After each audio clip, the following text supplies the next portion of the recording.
जी friends, आज हम बात करेंगे Japanese government fully funded scholarship 2025 के बारे में। ये योकोहामा नेशनल यूनिवर्सिटी की तरफ से स्कॉलरशिप जो है वो अनाउंस किया गया है, जिसमें मास्टर्स और पीएचडी के लिए जो है वो स्कॉलरशिप की अनाउंसमेंट की गई है। इसमें जो है वो ये फुली फंडेड स्कॉलरशिप है और ये तमाम नेशनैलिटीज़ इस पे अप्लाई कर सकते हैं और इसकी जो अप्लाई करने की लास्ट डेट है वो 12 दिसंबर 2024 है।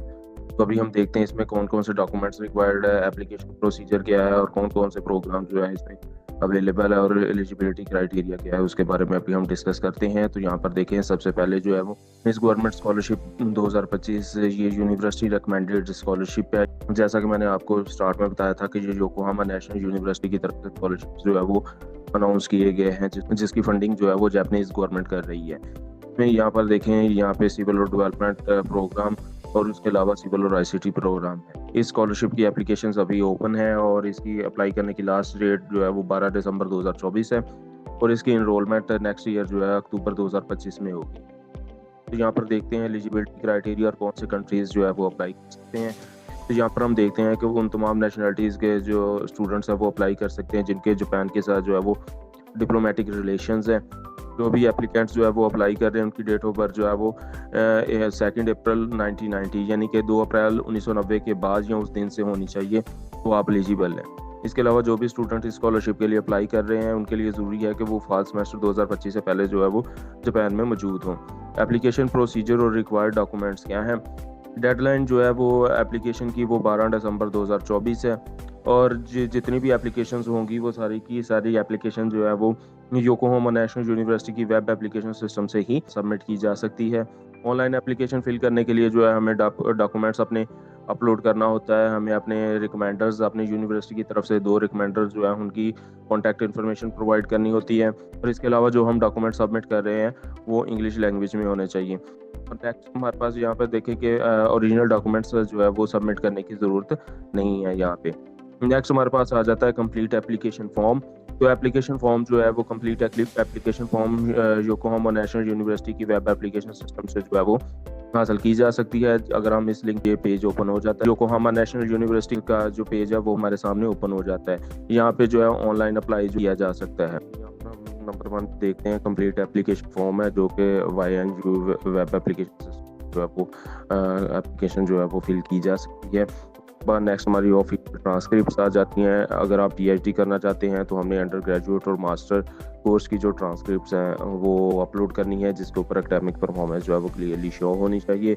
नेक्स्ट अगर आप मास्टर्स डिग्री के लिए अप्लाई करना चाह रहे हैं तो यहाँ पर जो है वो हम अंडर ग्रेजुएट कोर्स की जो एकेडमिक परफॉर्मेंस जो है वो ट्रांसक्रिप्ट जो है वो हमने अपलोड करनी है। नेक्स्ट हमारे पास जो है एकेडमिक परफॉर्मेंस एंट्री शीट्स है, ये भी हमने जो है वो इस लिंक से जो है वो डाउनलोड करके रेलिवेंट इन्फॉर्मेशन होती है वो हमने यहाँ पे पुट करनी होती है। नेक्स्ट हमारे पास सर्टिफिकेशन, ग्रेजुएशन और कॉपीज ऑफ डिप्लोमा आ जाता है। पीएचडी के लिए जो है हमने बैचलर और मास्टर सर्टिफिकेट जो है वो अपलोड करने होते हैं। इन सर्टिफिकेट्स ऊपर जो है वो टाइटल क्लियरली जो है वो मेंशन होना चाहिए कि ये बैचलर्स का सर्टिफिकेट है या मास्टर्स का है। नेक्स्ट अगर आप मास्टर डिग्री करना चाहते हैं तो आपने बैचलर डिग्री का जो सर्टिफिकेट है या डिप्लोमा है वो अपने अपलोड करना है, जिसके ऊपर जो टाइटल बैचलर्स है वो क्लियरली जो है वो मेंशन होना चाहिए। नेक्स्ट हमारे पास नंबर 5 पे आता है इंग्लिश प्रोफिशिएंसी टेस्ट स्कोर, आइल्स या टोफल। इसमें आइल्स या टोफल की रिक्वायरमेंट है। अगर आपने आइल्स या टोफल किया है तो आपका स्कोर जो है वो B2 लेवल या इससे ज़्यादा होना चाहिए और इसमें जो है वो आपका लिसनिंग, रीडिंग, राइटिंग और स्पीकिंग में और जो है वो क्लियरली मेंशन होने चाहिए और इसकी वैलिडिटी 2 इयर्स तक भी होनी चाहिए। नेक्स्ट हमारे पास जो है वो आ जाता है कि अगर आपके पास आइल्स या टोफल नहीं है तो आप क्या कर सकते हैं कि अगर आपने प्रीवियस डिग्री जो अपनी यूनिवर्सिटी है वो उसका जो मीडियम ऑफ इंस्ट्रक्शन अगर इंग्लिश था तो आप जो है अपनी यूनिवर्सिटी से इंग्लिश प्रोफिशिएंसी लेटर बनवाकर सबमिट कर सकते हैं। इसके बाद जो है वो जो वाईएनयू का जो एकेडमिक स्टाफ होगा वो ऑनलाइन आपसे इंटरव्यू लेगा आपकी प्रोफिशिएंसी चेक करने के लिए। नेक्स्ट हमारे पास रिसर्च प्लान आ जाता है। रिसर्च प्लान जो है वो आपका कम से कम जो है वो 5 पेजेस का होना चाहिए और इसमें पेपर साइज जो है वो A4 होना चाहिए। PDF या इसकी वर्ड की फाइल होनी चाहिए। आपके रिसर्च प्लान में जो है वो आपका एब्स्ट्रैक्ट भी शामिल होगा। एब्स्ट्रैक्ट आपके पहले पेज का 1/3 पोर्शन होगा। इसके अलावा जो है कंप्लीट डिटेल्स होगी, आपकी रिसर्च गोल होगा यानी कि स्टेटमेंट ऑफ पर्पस जिसे कहते हैं, ये भी हमने इसमें शामिल करना है। इसके अलावा जो रिसर्च मैथडोलॉजी ये भी शामिल होगी। नेक्स्ट पर हमारे पास आ जाता है names and contact information of रिकमेंडर्स। Names and contact information रिकमेंडर्स में जैसे मैंने आपको स्टार्ट में बताया था कि हमें 2 रिकमेंडर्स चाहिए अपनी यूनिवर्सिटी के प्रोफेसर्स जिनसे आप पढ़े हों, उनको एज ए रिकमेंडर के तौर पर आपने उनकी कॉन्टैक्ट इन्फॉर्मेशन जो है वो योकोहामा नेशनल यूनिवर्सिटी को प्रोवाइड करनी है। यहाँ पर एक चीज़ जो है हमें क्लियर करनी है कि हम अपने रिकमेंडेशन लेटर जो है वो स्कैन्ड फॉर्म में या हम हार्ड फॉर्म में सबमिट नहीं कर सकते। तो आपकी रिकमेंडेशन जो है वो इलेक्ट्रॉनिक सिस्टम के ज़रिए से जो है वो YNU यूनिवर्सिटी को जो है वो आपके रिकमेंडर की तरफ से जाएगी। नेक्स्ट हमारे पास आ जाता है नोट्स में जो है अगर आप 12 दिसंबर के बाद अपनी एप्लीकेशन जो है सबमिट कर रहे हैं, एप्लीकेशन कंप्लीट नहीं होगी और अगर इनकम्प्लीट एप्लीकेशन है तो भी एप्लीकेशन सबमिट नहीं होगी। एप्लीकेशन जो है वो सबमिट करने का सिर्फ एक ही प्रोसेस है और वो YNU वेब एप्लीकेशन थ्रू है। Hand rated application by post, fax और ईमेल के जरिए से एप्लीकेशंस एक्सेप्टेड नहीं है।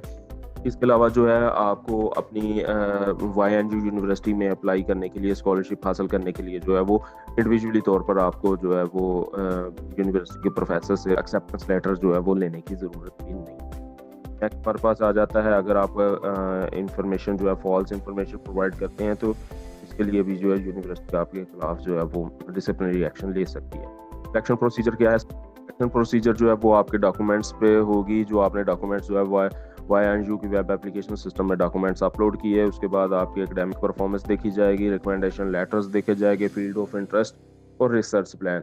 किसी भी स्कॉलरशिप को हासिल करने के लिए रिसर्च प्लान जो है वो काफ़ी ज़्यादा हेल्पफुल होता है। तो अगर आप ये स्कॉलरशिप हासिल करना चाहते हैं तो आपका जो रिसर्च प्लान है काफ़ी ज़्यादा स्ट्रॉन्ग और कॉम्प्रिहेंसिव होना चाहिए। नेक्स्ट जो है जितने भी शॉर्ट लिस्टेड कैंडिडेट होंगे उनको ईमेल के जरिए से इंटरव्यू के लिए जो है वो नोटिफाई कर दिया जाएगा और जो रिजल्ट होगा वो फरवरी 2025 के स्टार्ट में ही जो है वो अनाउंस कर दिया जाएगा। तमाम सिलेक्टेड कैंडिडेट्स की लिस्ट जो है वो ministry of education, culture, sports, science and technology को आगे भेजी जाएगी फाइनल अप्रूवल के लिए। और फाइनल स्कॉलरशिप के बारे में आपको कंफर्मेशन जो है वो जुलाई 2025 में आपको मिल जाएगी, क्योंकि ये प्रोग्राम जो अक्टूबर 2025 में स्टार्ट होना है, तो आपको कंफर्मेशन, स्कॉलरशिप कंफर्मेशन जो है वो जुलाई 2025 में आप तक जो है वो पहुंच जाएगी। नेक्स्ट अगर आप देखना चाहते हैं कि स्कॉलरशिप में कौन कौन से एडवांटेजेस जो है वो और स्टाइपेंड वगैरह कितना इसमें शामिल है, तो आप इस वेबसाइट से जो है वो भी यहाँ पे चेक कर सकते हैं। नेक्स्ट हमारे पास जो है वो कॉरेस्पॉन्डेंस है, हमें यूनिवर्सिटी के एड्रेस, कॉन्टैक्ट इन्फॉर्मेशन भी दी गई है। अगर आप कोई चीज़ पूछना चाहते हैं तो मेल करके भी पूछ सकते। तो इस स्कॉलरशिप की अप्लाई करने की लास्ट डेट जो है वो 12 दिसंबर 2024 है। अगर आप इस स्कॉलरशिप के लिए अप्लाई करना चाहते हैं तो 12 दिसंबर से पहले आप अपनी एप्लीकेशन सबमिट कर सकते हैं। अपने रिकमेंडर्स की कॉन्टैक्ट इन्फॉर्मेशन भी आप जो है वो सबमिट कर सकते हैं। तो ये प्रोग्राम जो है वो अक्टूबर 2025 में स्टार्ट होगा। वीडियो अच्छी लगी हो तो इसे लाइक और शेयर कीजिएगा, चैनल को सब्सक्राइब कीजिएगा ताकि इस तरह की मज़ीद इन्फॉर्मेटिव और एजुकेशनल वीडियोज़ आप तक पहुँचती रहे। खुदा हाफिज़।